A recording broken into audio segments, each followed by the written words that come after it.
Good morning, I'm Frank Powers, and this is Lifestyle Tucson, the program where I speak to our neighbors, the people behind the scenes of our amazing organizations, small businesses, and nonprofits. Our friends are informing you how they serve our community, and they are here to give you updates on future projects. Let's make some new friends today. School's almost out for the holiday season, and some young folks are even graduating in these winter months. With every end, there is a new beginning as another crop of kids is advancing to the next grade or just starting school out. But where do you start? How do you know if your public district school is the right fit for your child? Should they attend a public magnet school instead, or maybe they qualify for a public charter school, though space is often limited? Private school is an option, but how do you find funding for it? What is open enrollment? And when are all these deadlines? And what's for lunch in the cafeteria on Tuesdays besides tacos? Isn't there one place to find all of these answers? There is now, courtesy of CIC. CIC stands for Community Investment Corporation, and they are the innovators behind MySchoolsTucson, a Tucson-centric family-focused online school locator. It offers families a simple, understandable, and unbiased opportunity to find and learn about all Tucson schools, a one-stop shop for families seeking to explore their options. Through their family and school engagement program, CIC hopes Tucson parents will feel more confident and informed about decisions regarding their children's education, and that's why they've created MySchoolsTucson.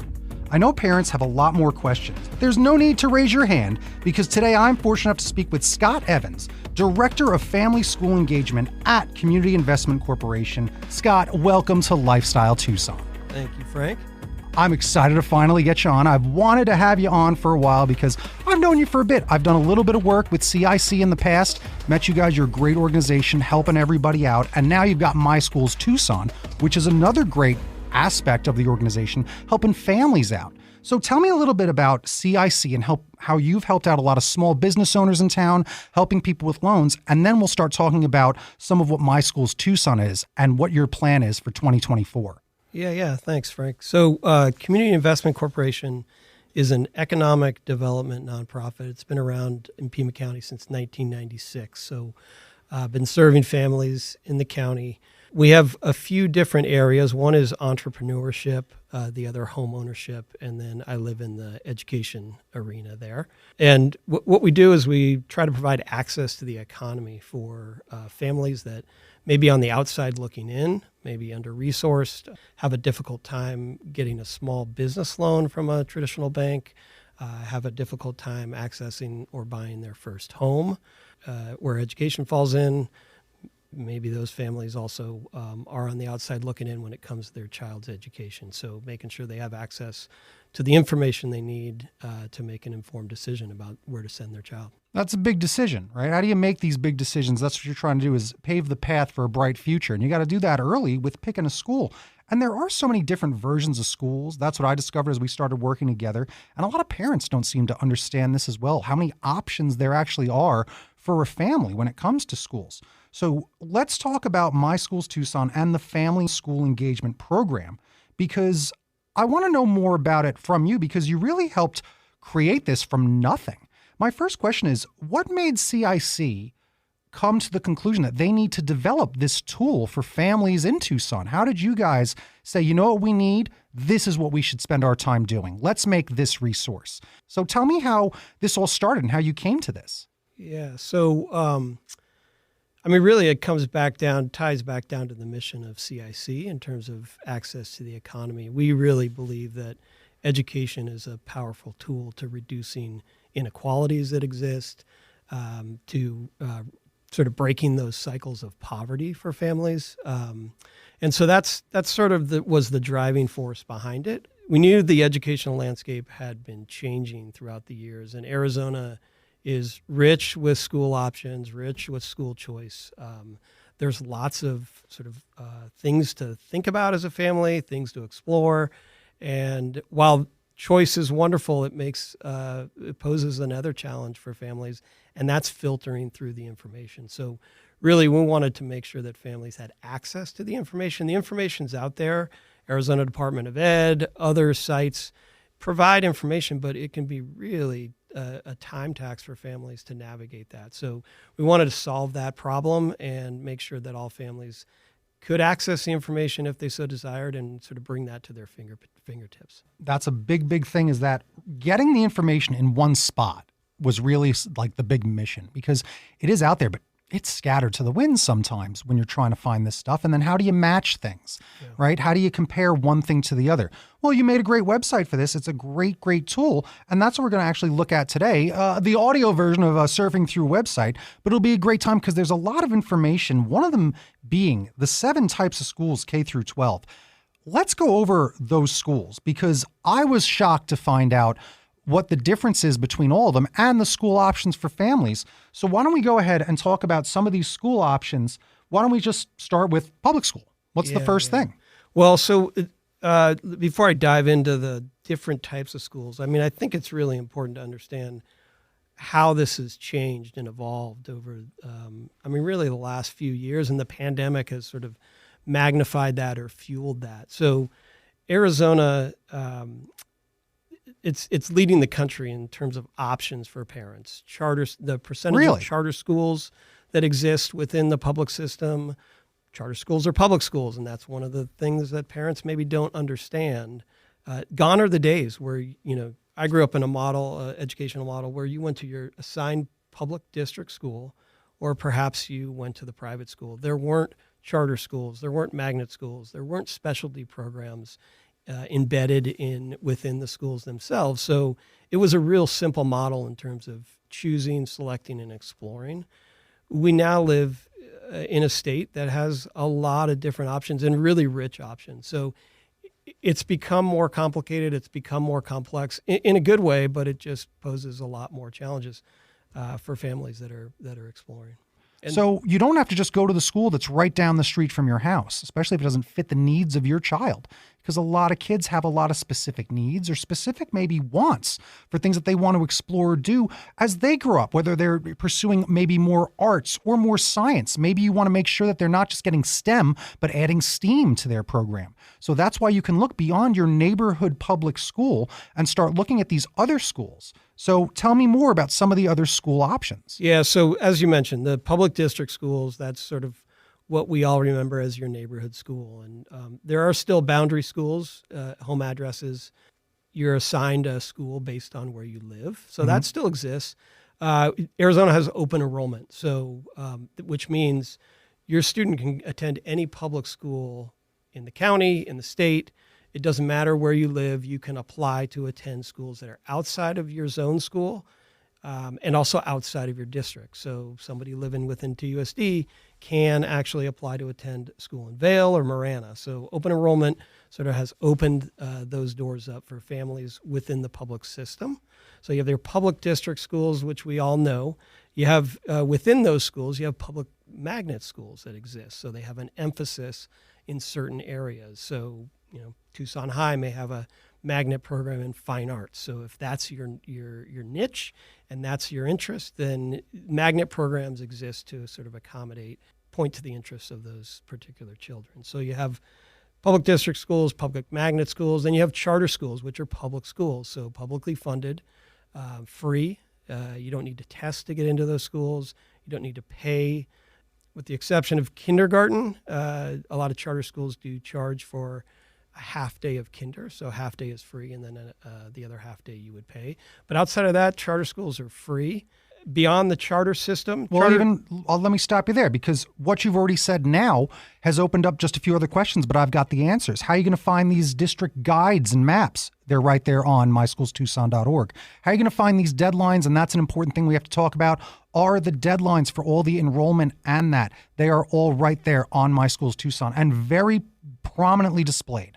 So go get all that information at MySchoolsTucson.org, because as you've said, some of these things, I'm just going, but what about, answers right there, answers right there. So if anything that Scott just said really just, chimes a bell inside and go, but makes you think something, go check out the website immediately, because already some of that information might be blowing the minds of some parents out there that they can send their kid to a different school, and maybe they even have a relative that lives close to that area, so you don't have to worry about, who's going to pick them up if they live that far? Well, maybe it's near their aunt, maybe it's near a friend or a friend of the family that's close that you trust, and you can help facilitate getting your child an education beyond the limits of their neighborhood. So that's a huge thing when it comes to all these different options with public schools. Next on the list, though, I do see private as an option. And I know that that's one thing, is that private schools can cost money. And you've got some information on how to help fund a private school education. Private school is another real option for families in Tucson. I think about 7 or 8% of Arizona families attend private education for K-12.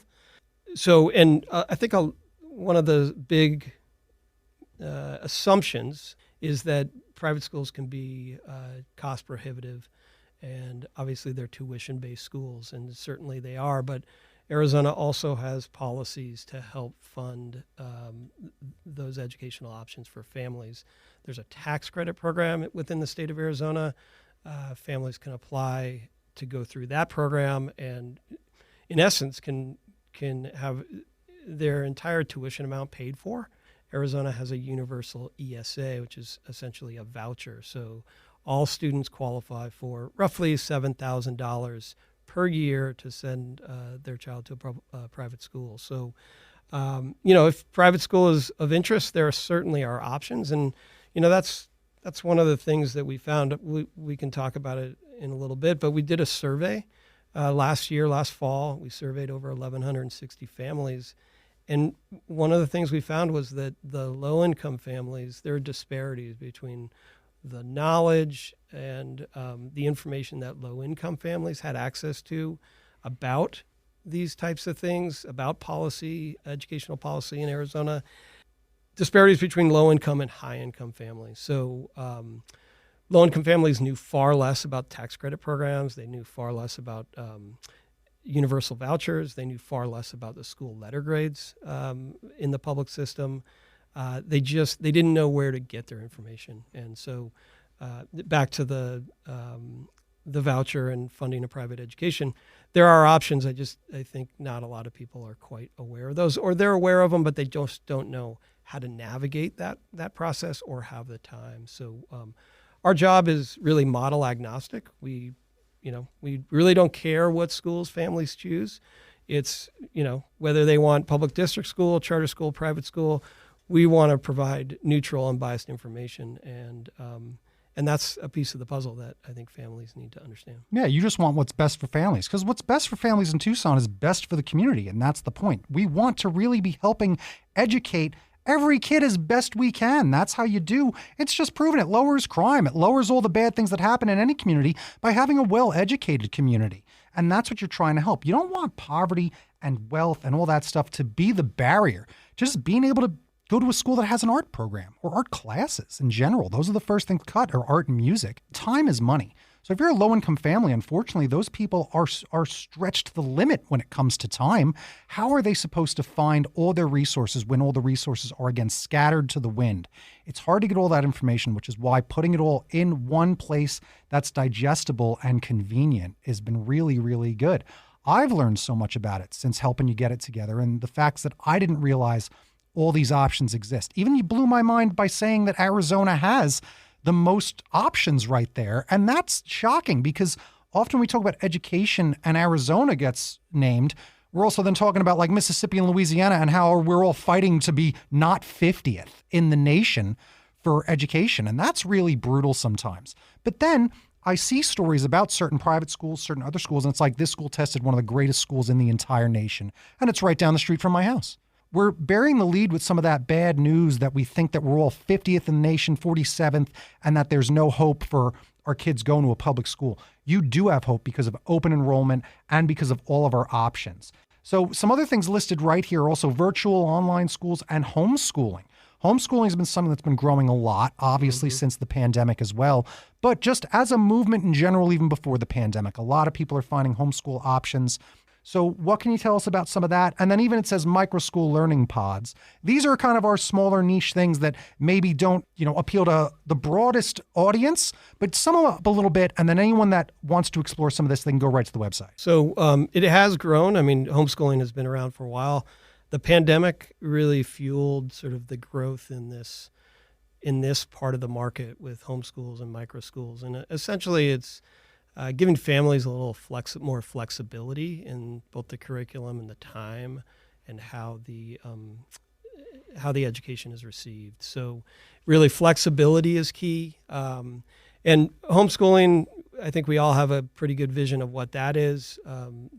Small groups, family members, maybe a parent teaching the children and walking them through the school year. Micro schools is relatively similar, but maybe expanding that group to include maybe 8 students in the neighborhood, or maybe the church community. Oh. A lot of these are popping up in churches or community centers or people's homes. And so micro schools, slightly larger group and sort of extended beyond the walls of that family. But again, all have sort of been on the rise since the pandemic. And, honestly, it's whatever fits the family's needs. That's really what it's about. And finding what works for you and each child. And, each child is so unique, even within a family structure. One school may be suitable for one child and not the other. I mean, that's not uncommon. That's what happened in my life, because I went to a private school growing up, and then it did not fit my brother. He just, by the time they got to hit 5th grade, it's just like, no.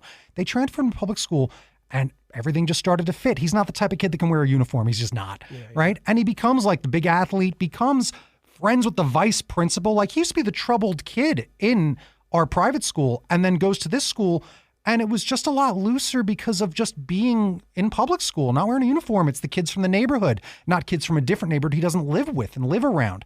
So he started to excel, and again, even became one of the top kids in the class, where the staff really liked him. They went to like football games together, and he really did start to thrive in like middle school. It's just a fact. Yeah. And same thing happened to me, where once I got to high school, I had to get out of the private school situation and get more into a public school environment. And it was a bit more freeing. It was local, and I knew my neighborhood kids and figured out popularity myself, even in my own community. And it really helped me get along with the neighborhood kids a lot more, to be going to the same school as them. And it just made my high school years a lot better. Mm-hmm. It really did. Every kid is different, even in a family. And every kid in a community is very different. And right now on the website, we've only gone through just that one tab, thinking of all these different options. So that's pretty incredible, because again, even what you've told me about homeschooling has changed my perspective on homeschooling. The idea that you can do it with some extra students, or the idea you can do it with extra families and get a bigger thing. It's not just in there. That already is just changed my predisposition of what I thought homeschooling was, and what I think a lot of people think homeschooling is. It's not you and your kids isolated. You can be part of a homeschool group, part of a pod, part of a bigger group, and they're going to get all that interactivity that one gets when they're growing up. Well, and a lot of that is also covered under the voucher, Universal ESA in Arizona. So homeschools can be funded via that avenue as well.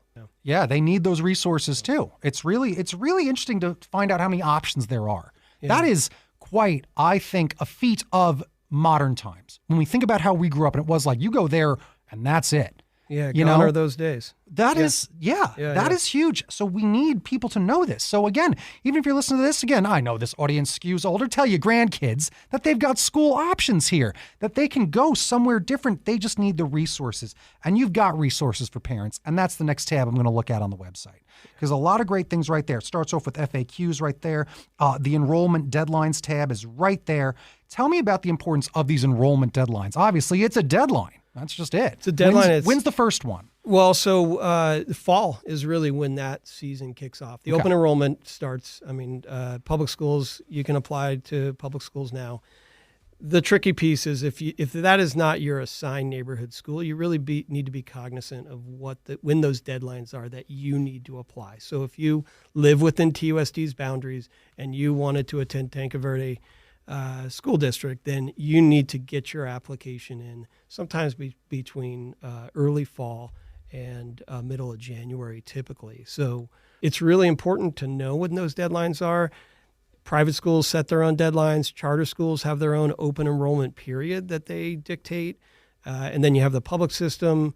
So, there are lots of moving parts in terms of deadlines. And if you are asleep at the wheel or you sort of get into this game a little bit late in the year, there will be some options that doors may have been shut just because of missed deadlines or you weren't You weren't following the timeline that you needed to follow. So, and that's hard to know, and it starts early. And that's what I think a lot of families don't realize is, oh my gosh, I had to get my application in December, and they think, oh, February is pretty early. I can get into school. And for the most part, most schools are still going to be accepting students, but there may be some that are full by that time. A lot of people don't realize that you got to think long in advance for these deadlines. I didn't realize that either. When you're talking about a January deadline, that's to attend a school that September. Is that what you're saying? Yeah, that next fall. Yeah. Wow. Yeah. Okay. So and you even, really do got December, sometimes even Wow. earlier for certain schools. So and that's the piece where, we as a nonprofit, we see the inequity. Those that are sort of have the time to navigate and have access to resources and networks and are aware of those deadlines, then have those opportunities to enroll. And those who maybe had less time, single mother trying to raise 3 children, that's going to be a challenge. And, that's sort of where we saw our role. Yeah, well, and that's why you're there to help. That's for sure. And honestly, it's a big thing that you're doing because Tucson's a walk uptown. We always talk about on the radio, right? All these concerts I promote. You talk to these concert promoters like, how come Tucson this? And then that Friday, we've never had so many record sales at the door because Tucson checks their pocket that week to see if they got paid for certain events. Tucson sometimes starts the week on a Tuesday. You can't kick the can down the road. Don't set the meeting to have the meeting. And as you were talking, I think I thought of the best analogy. You parents need to do your homework now so your kids can do their homework in the fall at the right school, in the right place where they fit in the most. Because again, fitting in really does help when it comes to growing up and growing up in the right situation and that right environment. Well, research shows, finding the right fit and finding a school that resonates with your child and they feel welcome and there's things at that school that spark their interest. It makes all the difference in the world. And those are the things that really move the needle in terms of student outcomes and student successes. And it's important, whether it's extracurricular, whether it's a curriculum style, a teaching style, a culture or a community that resonates with them. It's really important to find that school that hits home because they're going to be more apt to attend school. They're going to be more engaged. They're going to be more involved. And research says that those students are going to have a better success. I want to jump ahead. It's a question I was going to ask later. How important are letter grades when it comes to these schools? Because there is a grading system for public schools and all these schools that is assigned by someone that I'm sure you'll tell me who. How does that work and how important are those? So important. That's the state of Arizona issues letter grades, performance accountability grades to every public school each year. So private schools do not receive those, but charter schools and district schools all will receive a letter grade based on performance and metrics that are set forth by Arizona Department of Education. So it's an important thing. It simplifies it a little bit for parents, and some may say that it simplifies it too much, which I don't disagree with. But on one hand, it's a nice yardstick for families. Mm-hmm. Certainly saves them a little time. They see the letter grade, they think, oh, well, they're doing something right over there, or that's great. So we feel it's important. We've listed it on our locator. It's a prominent piece, and I think something that all parents should be aware of. However, the flip side of that is the letter grades can't capture a lot of these things that we've talked about. They're not going to be captured in a letter grade. The sense of community, the sense of culture, the extracurricular activities that are available. So we felt it was important not only to honor the letter grade and make sure that parents understood what that was, but also to say, hey, look, that's one piece of the puzzle, and it's really important to look holistically. There are a lot of aspects of the school that might make it a great fit for a family that are not captured in that letter grade. So we say, yeah, use that as a real helpful tool, but really take a visit, get on that campus, ask questions, and really identify if that's going to be the right place for you. That was actually the next tab on our resource for parents section here is questions to ask on a school tour, because there's only so much information you're going to be able to get on these websites. But that's why, again, you're out here to help, and you're out here to help that single mom with those 3 kids that doesn't have the time to get all those resources. But then also they do have to go follow through and follow up, and you're going to help them find the questions they need to ask to get the answers that they need. So that's another thing that's there, as well as early education. Even camps are available. But the other thing you mentioned that I want to really dive into, we're almost burying the lead here with everything we've talked about, it's the school locator. this is probably like the cornerstone of what My Schools Tucson really is all about, right? Yes. Yeah, Tell me all about the school locator. It's right there. It's prominent. You click that button right on the top of that homepage, and it takes you to a map, and displayed on the map is every single school in Pima County. As we tour through the school locator, I'll play with it while you're telling me about it. Yeah. So Pima County, we have about 360 schools on there. That's they offer kindergarten through 12th grade, or some variation of those grade levels. So 360, it's a lot of schools, right? District, charter, private, we named them. So all schools are found on there. It's model agnostic. Doesn't matter what school type you're looking for, you can find it there. You can filter. You can filter by keywords. You can filter by programs that you're interested or looking into. It brings the school information to parents' fingertips.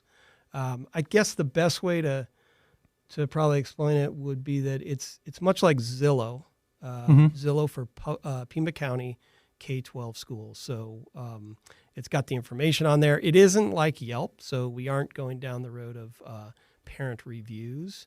We're staying clear of that, and really wanted just to provide the information for parents to read through and digest. So Zillow for Pima County K-12 schools is probably the best. That does sum it right up. And it seems very simple to operate too, because you click the tab here. You can judge by the distance. You can pick district, charter, or private school options. You can pick the grade that you're looking for. You can even organize by school letter grade for public schools, A through F. I don't know why you'd pick F. Look at all the different specialized types of schools, kindergarten, reduced lunch programs. All these are options and just buttons to click on the filters. You can search by keyword and then even save some schools and compare them to each other the same way that you would do that when you're buying electronics at Best Buy. You even in a different tab have all these school district links available on MySchoolsTucson.org, so people can then just go to their school district links, go to all these other websites that are convenient and in one spot. All this easy to compare and contrast, get all this information, get all the information you need. But it's just come such a long way from zero. I mean, to see you guys invent something and innovate this amazing tool is quite a feat. So I do want to just congratulate you on that, because then the next piece of this puzzle, as we are running through time, we're just going to go a little extra. I want to talk about this amazing PDF that's available. It's the guidebook. So you have a guidebook available looking for schools in Tucson, and you can flip through it, download it, even print it out right here on the website. And I'm super proud of it because I helped design some of this guidebook, a lot of cartooning right here by your BFF on the guidebook and in it. But going through the guidebook, just flipping through it page by page right here on the website, it's very easy, right? Has a lot of information right there. And the best thing is we put a lot of QR codes in there, very good QR codes that are going to take you to all these other websites and tools on the site and at various other places. So tell me about the guidebook, and then we'll just maybe flip through it a little bit. Sure. Yeah. So the guidebook really meant to be a simple, fun tool for families to use, kind of walk them through the key steps. And you hit the nail on the head. Having the QR codes there really gets families to that information quickly. So if you get to the page and it's got school letter grades and rankings, it's got the basic information there, and then if you want to take a deeper dive, you can click on the QR code and go down that road and really see what that is about. So we wanted to make it simple enough, fun enough to engage with families, and then get them to the information as quickly as possible. So it's been great. We've got a lot of real positive feedback on the book and sort of how cute and clever it is, and how useful it is. And it's been a real big thing for us, and really proud of sort of that resource. Yeah. So just look at it, you open the cover up, and then it just breaks it down into 5 steps. You got step 1 is considering family needs. Step 2 is understanding schools. You got research your options for step 3. Step 4 is visit those schools. And then step 5, evaluate and apply. The next page is a few common parent pitfalls. Flip on through, and then we've got all those schools that we listed, those 7 different types of schools, as well as a QR code to get you to that, how to find the schools near you, and then other tips and advice, key questions to ask on a tour, important deadlines. Then there's some more about the tax credit programs, and then more QR codes that kind of sum up everything.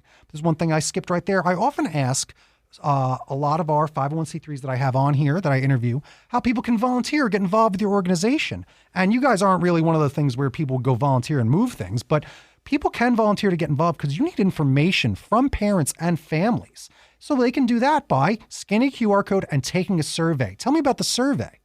The survey has been really the driving force, listening to the community, what the needs are of the parents. And we really need parent feedback to guide what we do here and the kind of resources and tools that we provide. So nothing better that I can think of is how a parent can sort of help us is take that survey, tell us their school navigation experience, tell us what that journey was like. We're not, the survey is not, do you like your school? It's how did you find your school? Were the resources that you needed available? How would you prefer to receive your information or to receive school information? It's informative for us. It's not about rate your school or tell us about that experience. It's really more about how did you find your school and what was that process like for you? Heck yeah. That would be very helpful for us moving forward. There you go. Go check out how to go do that survey. It's right there on the website. Go look through the guidebook, scan it with your phone if you feel like doing surveys on a phone. And remember, you could win a $100 gift card if you do it. So it's worth your time to do it, to give that information to everyone in our community, because that's how we're going to learn and grow, and maybe you get $100 for doing it. That pretty much sums up a lot of the website, going through the guidebook and everything that we're doing. You've got some events that you do attend. I know that we're going to be together at a big annual event. One of the best ones, it's the Tucson Festival of Books. We had a great time at that event last year. It was one of the biggest impactful events I've ever been a part of. I've been recognized more from that event than any other things I do all year. And I'm out a lot of weekends with my fun things that I do. So let's talk about being at the Festival of Books. We'll see you at the 2024 Festival of Books. It's going to be really exciting. You can get a lot of this information there. There's some fun games, some fun prizes.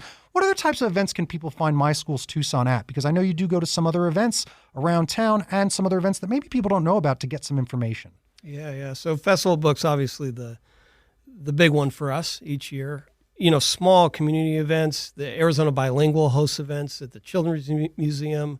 The Reed Park Family Fest were there. Things like Boo at the Zoo. Those are the types of events that you can probably find us tabling at and providing information to parents. Heck yeah.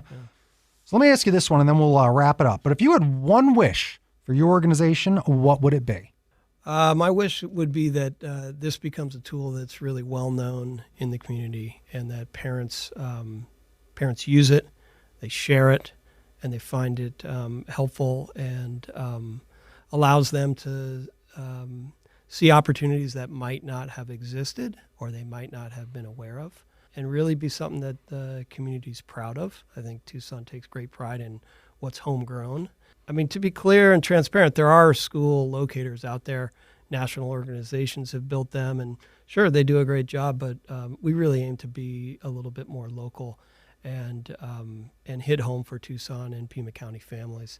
An example of that would be, if you want to find a folklorico or a mariachi program in schools, you can type in those keywords, and up pops the 15 or 16 schools that offer that program. So really wanting to make it local Tucson, homegrown.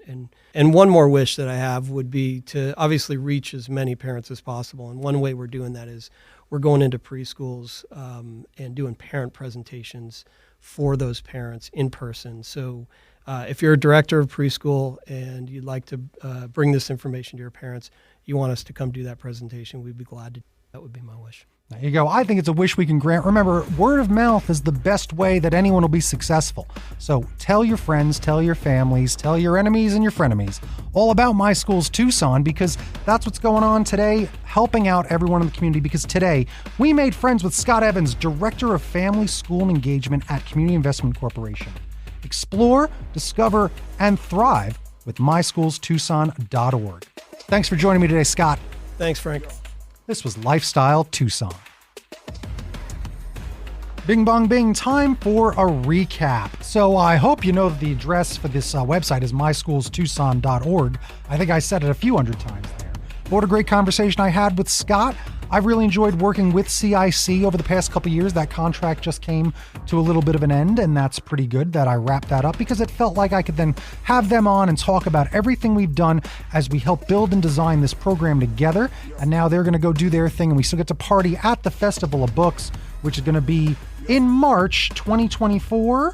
March 9th and the 10th, so come look for us out having a fun time with My Schools Tucson at the Tucson Festival of Books. You can follow along all the fun action at My Schools Tucson on Instagram. They're doing some things there. And follow them on Facebook. Go give them a like. Make sure you're following everything that CIC does. Go follow all their ats with CIC Tucson, CICTucson.org. Not sure if that's correct. Yes, it is. I want to have CIC on and their director here to talk all about what Community Investment Corporation does. His name is Danny Nee, but to his real friends, I like to call him by his full name, Daniel Legg. So hopefully he comes on one day and we talk all about Community Investment Corporation and what they're doing in the future. I really love this great organization. They're helping a lot of people in Tucson, a lot of small business owners as well, and now helping out families, helping out kids, helping out everybody because they're very Tucson-centric, as they say. So I want to thank our new friends at CIC and My Schools Tucson for joining me today. You've been listening to Lifestyle Tucson. If you're a nonprofit that would like to be on the show, email lifestyletucson@gmail.com. For more information about this program or to listen to something you may have missed, go to the Sunday Mornings page on klpx.com, kfma.com, mixfm.com, or espntucson.com. You can also subscribe on iTunes, Spotify, and Audible, or wherever fine podcasts are getting schooled.